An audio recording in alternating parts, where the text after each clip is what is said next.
Okay, we're going to get started. Hi, everyone. Welcome to the CAAELP office hours on January 15th. The window started this past Monday, January 12th, so we're off and running. My name is Abe Christ from the performance office in the assessment office. In this case today, I'm joined today by my colleagues Katie Seifert, Deirdre Ducharme, Kim Johnson, and then also my colleagues, our partners from CAAI, Marie Musumeci, and Jen Cho. We are going to cover, and over the next half hour, 45 minutes, hour or so, basically a recipe to make your CAAELP assessment a success, and it's going to be great. So I'm going to hand things off. My Katie Seifert, Deirdre Ducharme, and Marie Musumeci from Cambium will be doing the bulk of the presenting. And Katie, I'm going to hand the baton over to you. All right, thanks, Abe, for the welcome, and welcome everybody to today's CAAELP office hours. Just a quick little bit of housekeeping before we get started. We will be taking all questions at the end of the presentation, so we value your questions, we value your thoughts. We just want to have wait until the end of the presentation to go over that, just because we're going to get through and we want to open it up so everyone has the opportunity to be here, hear the information we're going to be sharing, and then ask those questions at the end. So I know we have the office hours presentation in the chat for you. It's also on our Connecticut Comprehensive Assessment Program portal page as well. So once this is done, we will, as we are recording this, we will be posting the recording as well to that site and to our Sensible Assessment training site after the presentation is completed. So today's agenda, like Abe said, we've started testing, so awesome. We're into it. We are going to be going just over some of those important dates again and the CAAELP trainings, as well as the different aspects of CAAELP participation. So what does it look like? The eligibility, the early stopping rule, CAAELP domain exemptions. We're then going to talk about the CAAELP practice test, test administration, and then different resources and contacts for you to help you have a successful administration. So if you haven't already, please mark your calendars with these CAAELP important dates that are related to not only the testing window, but submission deadlines for specific things such as the early stopping rule and domain exemptions. Now, I know we sit there and say the early stopping rule date has passed for that, but what we want to do is and remind you is that if you have a student who is new or there's just been a PPT for that student to make them eligible for the CAAELP assessment, because we know that happens, just please reach out to us. Let us know that you're going to be submitting an ESR, and that should be done as soon as possible with following those guidelines. So CAAELP training, in order for a teacher to administer the CAAELP assessment, they have to complete the required annual CAAELP training. So as a TEA, you play a critical role, if you're the TEA, in the test administration. This annual training provides you with current information on the system enhancements and changes that helps ensure each student has a good test administration, as well as you have a good test administration, and that their scores and their tests and interpretations are valid and reliable. So it is recommended that ELAC's special education central office staff and DA set up a process to ensure that this training is completed, and there are procedures set within the district for staff for that training and the collection and documentation of the testing of the training completion with that.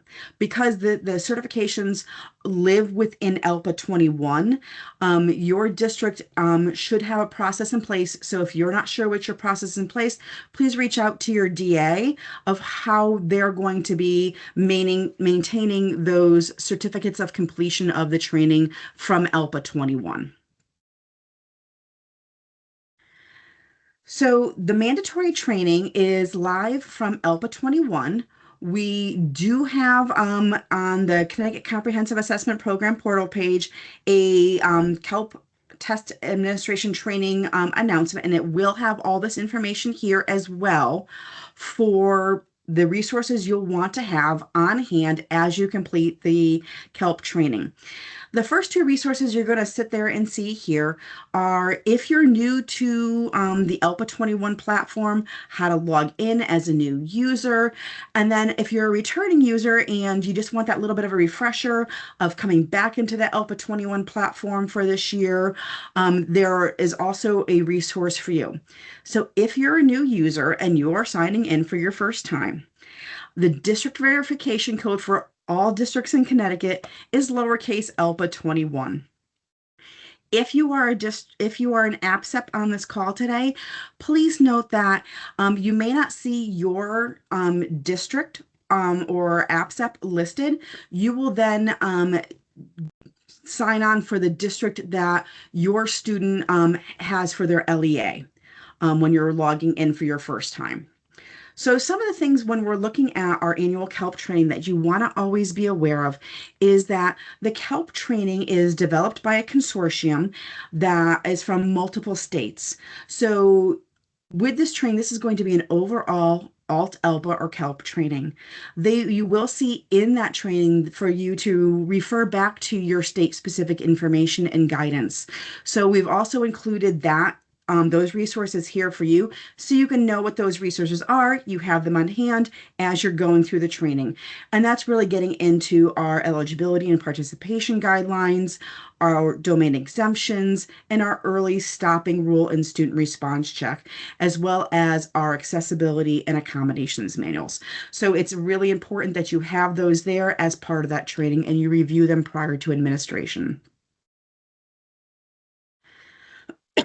Some other training resources that we also have for our PPT and Section 504 teams is the resources for PPT and Section 504 teams, CT set and statewide assessments. On that page, you'll see on your left-hand side trainings. This training page is going to be giving you all the different trainings that really relate to our PPT and 504 teams and CT SEDS. So just so you know, coming soon, you guys are getting this hot off the press. We will be also providing training on CT SEDS and our ELP assessments. And also we've posted here, so if your student is not a CAAELP student, but you have some Lost Link students, some Lost Links accessibility trainings as well.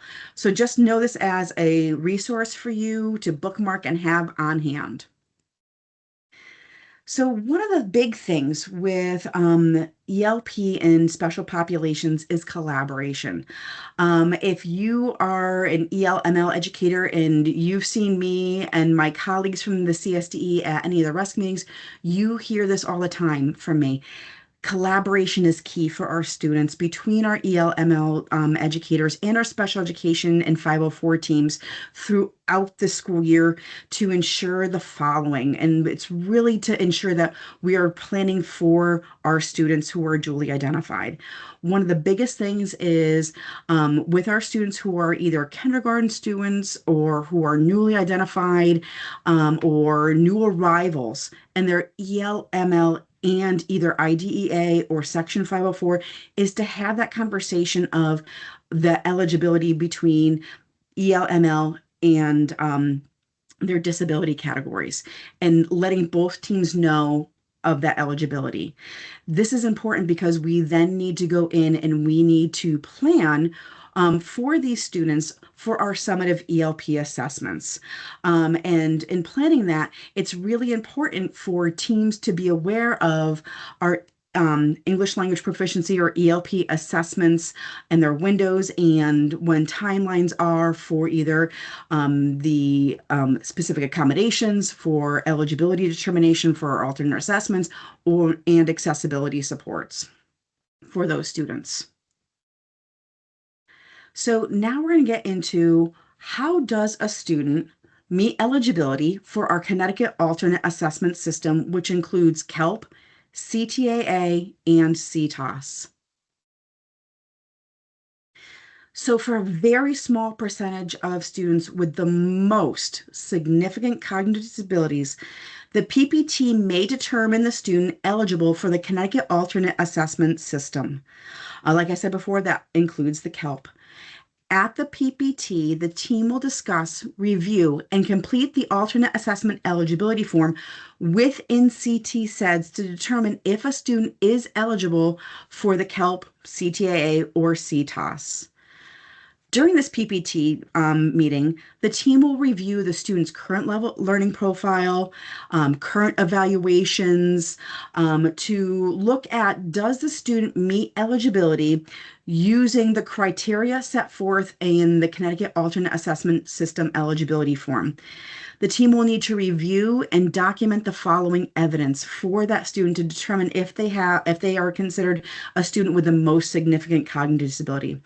The first criteria is there evidence of an intellectual impairment for that student? And this is when teams should be using current cognitive assessments supporting that student has a significant cognitive impairment. The eligibility form, you'll see in that we're looking for composite scores or a full scale IQ score that is 70 or below. In the absence of standardized assessments, cognitive assessments, teams should have evidence to substantiate the presence of this intellectual impairment through other tools and non-standardized assessment methods. For example, and this is just an example, the VB map may be a tool that teams may use. The other aspect, so that's first aspect. Second aspect, does the student have functional adaptive skills substantially below age and grade level performance for that individual? When we're talking about functional adaptive skills, this is defined as those conceptual and social and practical skills necessary to meet the common demands of everyday life across multiple settings. These results, once again, have to be from functional adaptive assessments and should be more than 1.5 standard deviations below the mean. After those two criteria, then the student also has to have substantiated within their plan that they receive intensive and extensive instruction and supports on services. That these supports and services are not temporary or transient in nature, and that the student needs substantially adapted materials and individualized methods of accessing information and alternative ways to acquire, maintain, and demonstrate and transfer skills. When the PPT can provide evidence that the student's IEP goals and objectives in programming meet this and that are also linked to the Connecticut core standards and the NGSS standards for that student. When we're taking a look at this, after the team has verified all that information, the team will then need to sit there and say, yep, this student, or verifies within that eligibility form that the student meets all these requirements and that they are eligible for the alternate assessment system. Please note, if you're part of the special education team that are making these determinations for students, that scores need to be from current evaluations and that they must be numerical. So they can't be the score descriptors.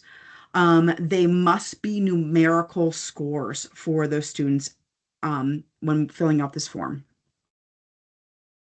So here we go for alternate assessments and documented through CT SEDS.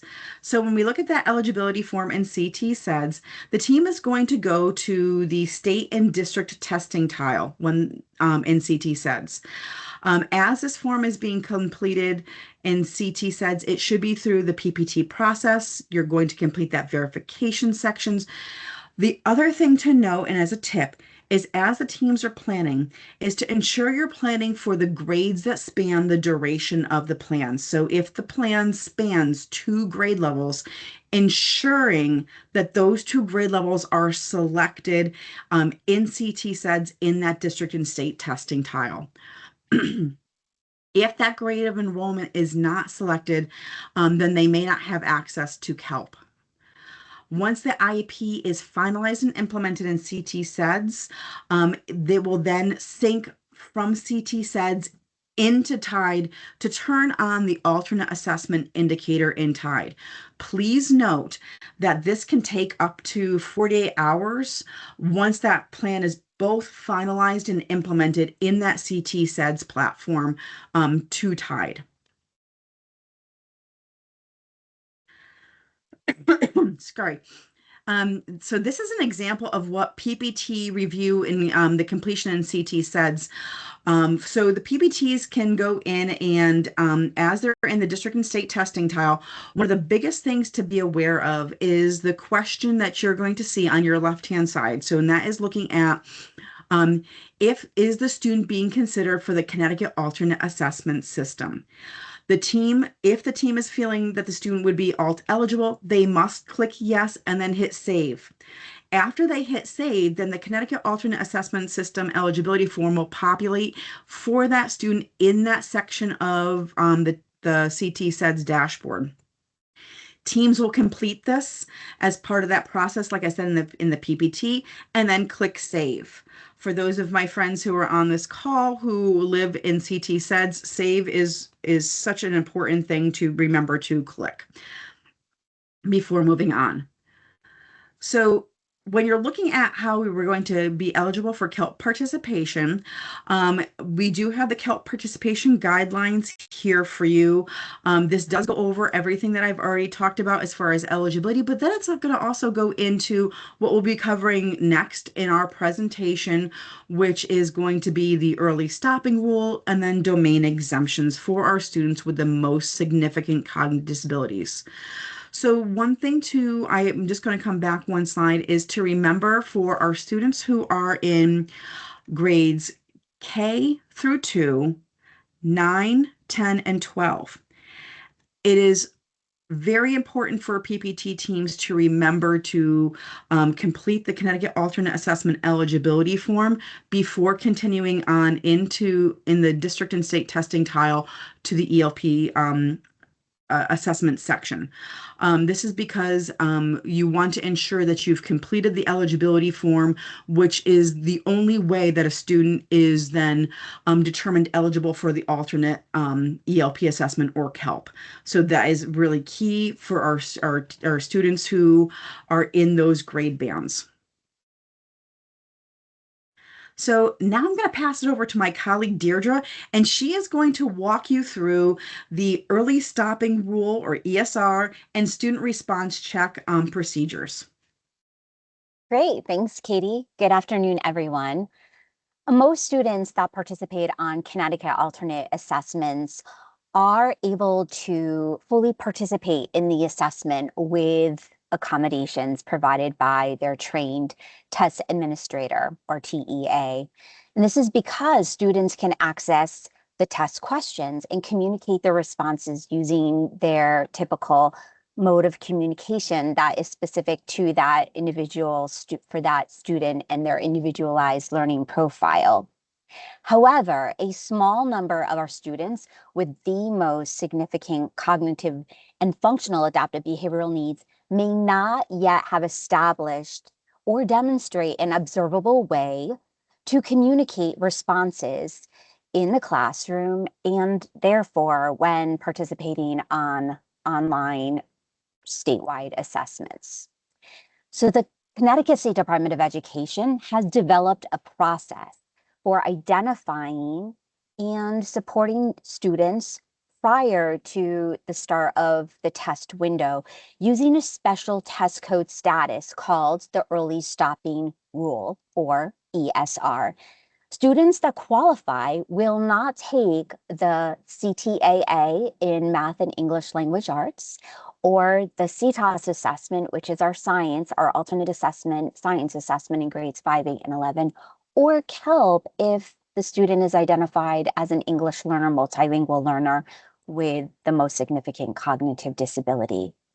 So in these instances, if the student qualifies, it's because they are not able to demonstrate an observable mode of communication during the completion of a student response check, which is the mechanism that the trained TEA uses to determine whether the student qualifies for an early stopping rule. So what you're going to see on your slide is the guidelines for following the protocols to determine whether the student qualifies for an early stopping rule.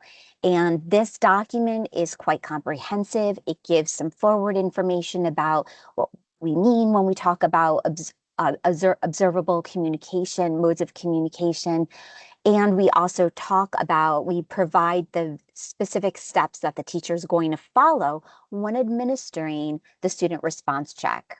So if we look at the next slide, this is going to really walk the teacher through what is expected when administering a student response check.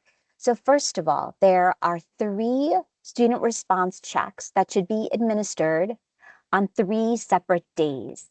And we request that the teacher attempts these student response checks at different times of day and to allow the student really a full opportunity to demonstrate a mode of communication. So what that means is on the very first day of administering the SRC, the teacher is going to use the script that's documented in our early stopping rule guidelines, and the teacher is going to administer the 3 documented questions and provide the student with the modality. We have these boxes that the students will have an opportunity to identify using the teacher script and prompting.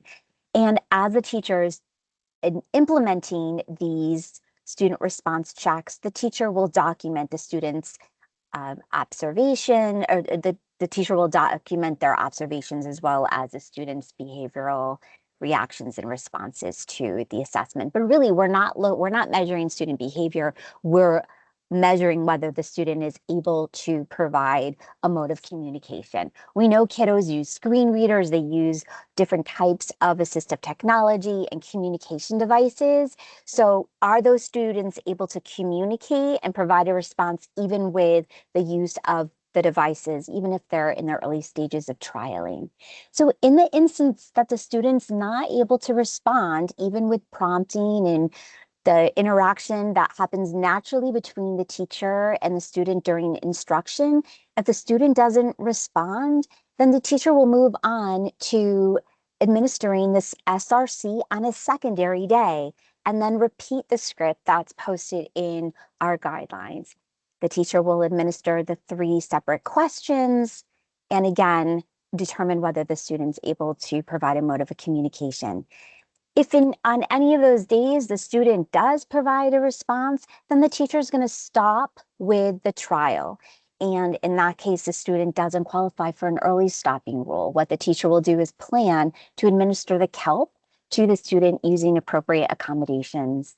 And if there are some extenuating circumstances that really prevent the student on test day with interacting with the assessment, then the TEA can reach out to us and we can help support them with next steps. So as you see on this slide, we really just broken down what the expectation is for the 3 trials that teachers are supposed to administer.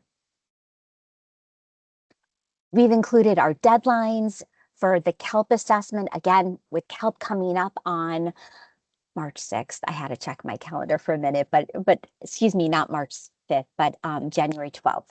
So we want to make sure that we know who these kiddos are that qualify for an ESR before January 12th. So you see that we have a deadline here. If for some reason you've missed the deadline, or like Katie had mentioned earlier, if you have a student that is newly identified in your district as qualifying for the alternate assessment, and if there is an issue about potential modes of communication and whatnot, your trained TEA can go ahead and administer the SRC. Just reach out to our office and give us a heads up. We want to make sure that we identify these students before the student actually begins taking the CAAELP assessment. And then what we provide after the fact, after the district administrator uploads the early stopping rule, requests an attestation form, and the teacher's observational notes, the CSDE reviews that information, and we look for specific things within the student's TIDE system and demographics. So we've included some tips for you so that you can look at the same indicators and maybe flag missing information or things that stand out as far as maybe whether the student might not qualify because we're still waiting for specific information to be documented either in PSIS or in our TIE system. So what I mean by that is if you have a teacher who's provided information for the early stopping rule, take a moment to look up the student's TIE dashboard to ensure that their alt assessment indicator is set to yes. And this happens automatically through that CT SEDS sync. So as long as the team has documented that the student qualifies for an alternate using that eligibility form and everything, the plan is implemented, et cetera, the sync should happen automatically with TIDE. But in the instance that you find that the alt indicator is not activated, then reach out to the student's case manager or maybe check the CT SED system because perhaps the plan hasn't yet implemented. These kind of things will bog down the approval process if you send us information on the ESR and the student doesn't have their alt flag on. So we're just trying to give you some pointers to help support this work. We also want you to double check to make sure that the teacher has indicated the 3 separate dates for administering the SRC and that the form is completed, that it's completed, dated, everything, you've got the signatures, etc. And then finally, we just have some additional information as far as what you can look for after you've received approval from the CSDE. So you'll receive an email through Cambium no reply that indicates the status of the ESR. But on the Students TIDE dashboard, we have an indicator, as you can see, that will be activated in green to indicate, yes, the student qualifies for the early stopping rule. So the takeaway here is that when you receive the approval from us, make sure your teacher does not administer the CAAELP or any portion of the CAAELP to their student. We will handle the rest of the work for you. The student will count as a test participant, but our colleagues at Cambium Assessment will go ahead and close out the assessment.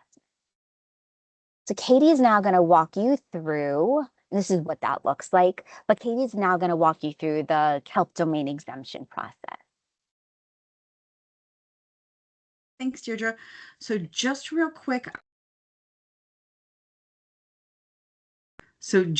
on this, if you are in TIDE and you see that you're looking at your participation for students, and you do see somebody's email that you're not used to seeing, it may be one of our Cambium associates who have gone in and they've completed that test for your student because they qualified for the early stopping rule. So if you see a different person and you know they've done an ESR and it's ESR yes, this is why you might see someone who it may not be one of your district people for that status as being participated in their profile. So now we're going to get into CAAELP domain exemptions. So you may be thinking, well, my student didn't meet the ESR, but yet I'm not sure if they have maybe, if they're going to be able to participate in either the speaking or listening domains. So very similar to our lost links assessment, which is our standard ELP assessment, CAAELP also has domain exemptions for a very small group of students for the listening and speaking domains. And these are for students who, due to the complexities of their disabilities, may require a domain exemption. So domain exemptions are only available for the listening and speaking portions of the CAAELP assessment. For a student to have a listening domain exemption, these are for students who, based on the nature of their disability, have maybe an identified disability category of deaf or hard of hearing, or may have a hearing impairment as part of their disability, and are not able to participate in the listening domain due to the nature of this disability, even through assistive technology amplification. For students who may qualify for a speaking domain exemption, this is for students who are considered nonverbal, non-speaking. And this is not students who are in your language development phase of when we're talking about English language acquisition, there is a silent period. So this is not for those students. This is for students who, based on the nature of their disability, they're non-speaking, nonverbal, or for students who whose primary language and mode of communication is sign and they are non-oral, or if they are unintelligible. So that means that their speech and language disability is so impactful that a non-familiar speaker would not be able to understand their means of communication. So if, and this is even through the use of assistive technology or AAC devices, the student still cannot access the speaking domain. So if your student, you feel your student may meet these criteria and this eligibility for the CAAELP assessment, please convey this information to your district administrator and TIDE. They will ask you for some information. They're going to require that you provide the student's SACID, their grade, their disability category, and which domain the student you are requesting this domain exemption. This domain exemption must be submitted by the DA no later than February 27th. The form submission is a hard stop, hard close on February 27th. Submissions after that will not be accepted. If a submission is accepted, your DA will get an email saying your submission has been accepted for that. So some helpful things for submitting the domain exemption is being aware of the domain exemption guidance. What is required? What are the categories for qualifying for a domain exemption? Really collaborating, that collaboration again between our EL/ML staff, our special education staff, to review the student's current learning profile. And the reason I say the current learning profile is just because a student has a domain exemption from last year doesn't mean they'll qualify for a domain exemption this year, because you guys are doing an amazing job in the districts with building that student's capacity for language development. So our students are dynamic, they're ever changing, they're ever growing because of the great work that you are doing out there. So these domain exemptions are done yearly based on how that student's currently performing within like that month before testing window, typically. So we also want to ensure that the IEP does have the eligibility form, that the TIDE indicator, like Deirdre was just talking about, being set on in TIDE, that the alt flag is on, that everything is set and finalized within the IEP, and then sharing that information to the DA so then they can submit that into TIDE. So what is this going to be looking like? So I'm going to actually pass it over to our colleague Marie at CAI. So you know what that's going to be looking like when you log into TIDE. So if you want to know that if your student has a domain exemption, that you're going to be able to see that. Thanks, Marie. Katie. Hey, so once, as Katie stated, a form is approved, you will receive an email letting you know of the official approval. Then here at Cambium, we will upload a nightly file during the testing window with all approved domain exemptions. Once this upload is done, you will see the domain exemptions reflected on the student's profile in TIDE. So that over here on the slide, if you look, you will go down to exempted domains under student settings and accommodations, and you can see that the student is exempted from the listening domain. Please make sure that you see the reflected approved domain exemption in TIDE prior to administering any of the other domains, because it is only after the exemption is officially set in TIDE that it will then be exempted from the student interface. So as seen below, once it's set in TIDE, listening will no longer appear on the student interface. So please make sure if a student is approved for an exempted domain, it is set before you administer any of the other domains. Thanks, Marie. All right, so like we put into the chat, here is the document for CAAELP domain exemptions. It's going to go over eligibility, the domain exemptions in Tide and how to submit those, as well as what does it look like when we're done and we're reporting. So Mark, you can just click on that if you have a student who has domain exemption, and it will walk you through everything. So now I'm going to pass it back over to Deirdre, and she's going to start us off with some of the CAAELP administration.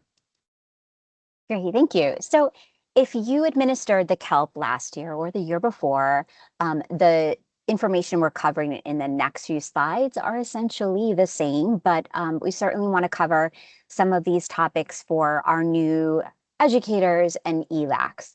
So as far as who administers the CAAELP assessment, it may look different from district to district.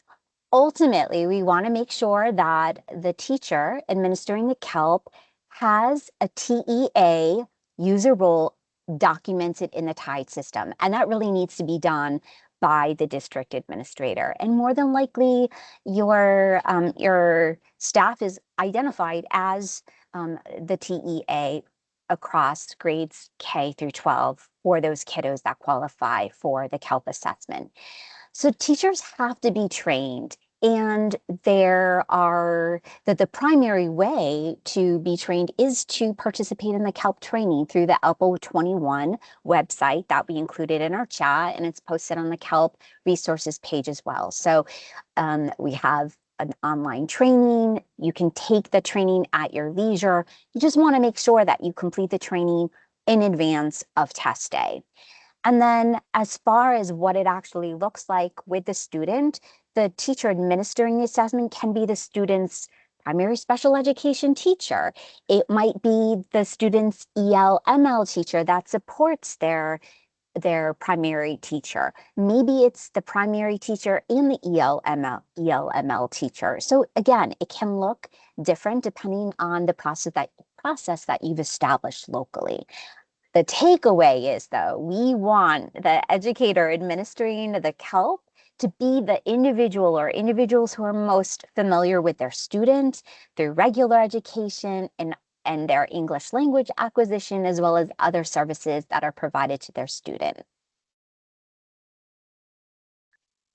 Now, some reminders, because we've already talked about some of these topics, but if you have a student that might qualify for the ESR or domain exemption, please note these critical deadlines. We also want to make sure that our TEAs are familiar with the CAAELP site, so take some time to review the practice test. You can do this individually, and then you also want to set up a practice opportunity with your student. Make sure that you check Tide to verify that you have the TEA user role set up, and that you have an opportunity to review some of the materials, the CAAELP materials that we have available on our website. And I'm going to go over some of those resources with you now. So one of the CAAELP resource guides that we have supports the technology skills checklist. This is for students who are using assistive technology, or they might need additional software to help them access the assessment. So we do have a technology guide. Again, I mentioned the practice test, but we have information available on how to use a practice test with AAC devices or assistive technology. I also want to back up to that first bullet, that because the CAAELP is an online assessment, you're going to be using 2 separate testing devices in the setting. One of those devices is specifically for the TEA to set up the test session, and you're going to use that device to read the directions for test administration, but then that second device is going to be used for the student, and you're going to be using that device with the student to access the CAAELP. And more information about that is included in the training as well as in the guidelines that we have. The next slide, please. Thank you. Again, you're going to participate in the annual training for ELPA through ELPA 21. You'll become familiar with the practice test if you haven't already done so. And you want to make sure that you take some time to review some of the resources that we have, such as the CAAELP Test Administration Manual. This will walk you through the online systems. It gives you information about the technology piece, the scoring rubrics, the test administration manual is really just it's a resource that provides a wide range of information related to CAAELP administration.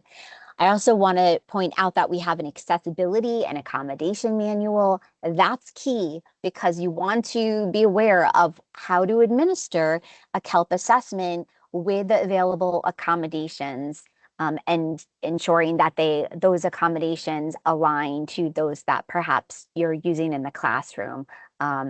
For instance, the assessment is intended to be read aloud to the student, depending on the domain exemption. So the idea of making the assessments accessible, the test in many instances are available orally by the teacher who reads the script using the directions for test administration. We also have a checklist. I'll just mention that one. These checklists are optional, but it will walk the TEA through the steps, like what to do before testing, what to do during testing, after testing, et cetera. So depending on the phase of the CAAELP, this is a great resource just to kind of walk the teacher through that process and tasks that they can follow along when planning the assessment. Deirdre, I'm just going to give a shout out to that checklist. It is a great tool, especially if you haven't given the CAAELP before. All the different things you need to do to prepare yourself for the CAAELP, then during the CAAELP, and then post CAAELP. Nice little thing to just check off and know, okay, great, I got it done. And we have them for the CTAA and CTOS. So if you administer those tests, look out for the checklist. All right, so then there's also, like Deirdre talked about, is the CAAELP, oops, sorry, I went too fast for you guys, the CAAELP practice tests. So I can't tell you how important it is for not only for the student to practice on the practice test and become familiar and be able to generalize into that testing situation, but also for you as the administrators administering it. I recommend that teams, before administering the CAAELP, work as educator teams to practice using the CAAELP practice test, getting familiar with the two devices, getting familiar with how the practice test directions and scoring rubrics work. So you have that familiarity and that automaticity of the process before the actual summative test day. Because then it will help you just have that familiarity and comfort level, so then you can help the student with that test. So we do have these practice test booklets here. You can get them on the CAAELP resources page. I also dropped them into the chat for you. It's a great resource to, like I said, see what it looks like. They are not secure, but they do mirror how the secure test goes for our students and for our staff. So to get to the practice test, you are going to log in to the Connecticut Comprehensive Assessment Program portal. Once you're there, you're going to then select practice tests. Sorry. Once you select practice tests, it's going to open up and you're going to choose to either continue as a guest or to sign in using the student's first name and SACID. Once you get past that part, you're then going to get into where it's going to be asking you to select the grade band for that student for the assessment that you're going to be using as a practice test. Then the last step is you're going to select the domain-specific practice and training test that you want to go through and practice with. These are very short, they're very quick practice items for you and your students to gain that familiarity. So now I'm going to pass it back to Deirdre for our test administration manual that she hinted at for you guys. I did mention these resources. So again, just know that they're available. We've included the links in the chat. You can access them through the CAAELP resource page. And this is useful for the coordinator, the ELAC, as well as providing the TEA with some important information about the test systems, test security, things like that. Again, this is a really important tool, knowing the specific accommodations available for CAAELP. Remember, when it comes to assessments, based on what we're measuring and what the test design is, the type of accommodations varies. So just keep in mind that this is a great tool and it will cover the type of accommodations that are appropriate across each of the individualized CAAELP domains. So this is the TEA checklist that Deirdre was talking about. That is such a great tool for you guys to have it as a resource. And then we do, like Deirdre said, we do have it for the CTA and CTAS. So now we're going to pass it over to Marie, our partner from CAI, and she's going to start bringing us through the actual administering of the summative CAAELP assessment for us and what that looks like. So to begin, the CAAELP directions for test administration, or DFAs, are secure testing materials, and these materials must be kept secure by DAs or TEAs throughout the testing window to ensure test security at all times. These materials can be accessed only by users with that TEA or DA role and tied. And these grade and content specific DFAs are required for test administration, and they should be reviewed prior to administration of any domain. Please look at the TAM for other information. And then next slide. So as I said, all of the directions should be reviewed in advance of administering each domain. The DFAs should be open on the TEA's testing device and followed verbatim while navigating through the test items on the student's device. This is very, very important, as specific directions and items are indicated for the administrator, and not following these directions can lead to an appeal down the road. To access the secure materials, a TEA or DA must first log into TIDE using the appropriate credentials, then choose the Secure File Center located at the top of the TIDE page. This will then enter the Secure File Center, which has the DFAs for every grade band. Once a TA chooses the grade band and downloads the zip file, they will then open it and see the domain-specific DFAs for that grade level. Eventually, that TEA will navigate to the specific form within that grade level domain-specific DFA, but that is not until the form assignment is made, which is not done until the student has actually begun testing. Again, TEAs must follow the directions and script corresponding with each and every test item. Help the student follow along on their testing devices. So, as stated before, all of the DFAs for each grade and testing domain contain both forms, A and B.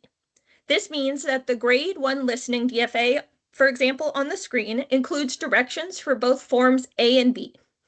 So once you know which form you need, you can simply open the correct grade level test and domain, and then click on the appropriate form link to administer the test. So you will not know which form A or B until the student has been assigned, until you actually begin the test. This means you must follow the same login procedures to both administer and to take a secure assessment. Once a domain test is chosen and the student is approved to take the test and actually begins the test by clicking Begin Test Now on the student device, only then will you see what form, either A or B, that you need. Thanks, Marie. So CAAELP is very specific on which domains you need to administer and in which order. So per the CAAELP TAM, TEAs need to administer the CAAELP in the following order: listening, then reading, then speaking, and lastly, writing. So before administering the student's first item on the student's device, you are going to open the navigation toolbar shown on the right. You're going to expand the student's test screen as appropriate to view a full presentation of the text, questions, and item responses.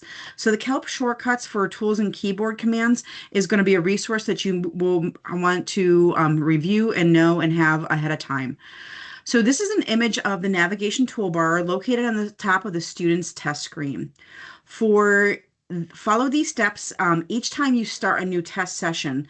So to open, click on the expand open icon as prompted. Enter the student's first name and select OK. The TEA can use the following tools listed in the navigation toolbar to navigate throughout the test. That's why it's really important to have those shortcuts. So as you're in the practice test, you can see them, become familiar with them, and have automaticity with them. So one of the things that we also have that is ELPA 21 is providing for us this year is an opportunity for you as TEAs to provide feedback on the CAAELP Alt ELPA administration. So this is to help provide feedback on future planning and your testing experience. Deirdre just popped into the chat the tiny URL for the summary feedback survey. It takes about 5 to 10 minutes to complete, and the survey is open until April 30th of 2026. So now we're going to just go into some resources and contacts. I'm going to pass that over to Deirdre real quick. Sounds good. Thank you, Katie. So we're ready to bring you home and maybe field some questions before the close of this session. So as always, we have a variety of resources available for CAAELP. We've included most of them on this slide. It's incredible what we can fit. But if in doubt and you don't know if a resource exists or you can't find it, just give us a call or send us an email. Otherwise, visit the CAAELP webpage. Katie and Marie spent a lot of time building that out last year, and it is probably one of the best pages that we have available. No offense to Smarter Balanced, but anyway, we have everything that you need, everything we've covered in this session. It's on this resource page. And we're always available. So if you have a question, give us a call, send us an email. You know that we're always willing to set up a Teams with you. So please just know that we're your partners, and we're here to work with you and help ensure the best test experience for you and your students. Thanks, Deirdre. So here's just the contact for our partners with CAI, the Connecticut Help Desk. If you have any questions like technology questions, give them a call. If you have any questions for us, here's our contact information. I know Deirdre also popped into the chat, so thank you, Deirdre, for popping that in to the chat. We're going to then come into this, and like Deirdre said, we just want to thank you guys.